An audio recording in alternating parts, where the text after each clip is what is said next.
I decided to make a headband wig instead of a regular wig.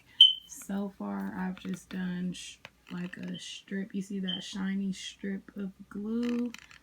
That's E6000, and I'm just attaching the braids, and when I'm done, I'm gonna flip that little headband part down. Alright, let's see how this goes.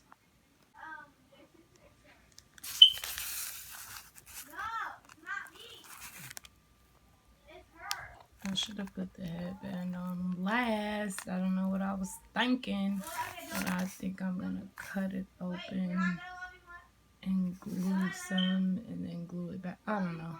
No, I'll just chalk it up as a loss this time. Next time I'll put the headband on last.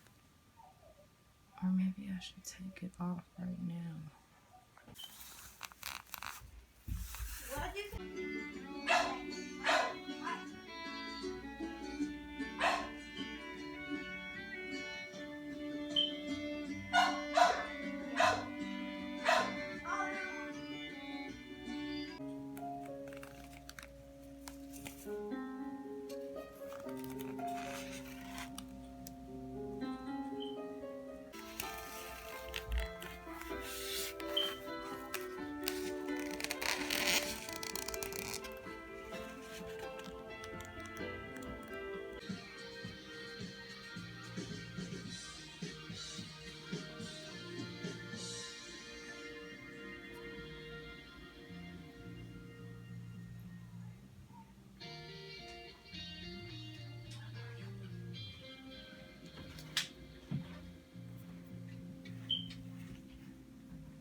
So if you make your wig without first wrapping the head, the styrofoam head form in some sort of plastic, then the glue will eat through the wig cap, and as you're working, you'll start to feel these indentations on the head, which will then have styrofoam stuck on the inside of your wig. So make sure you put plastic on the head before you make the wig. Boom.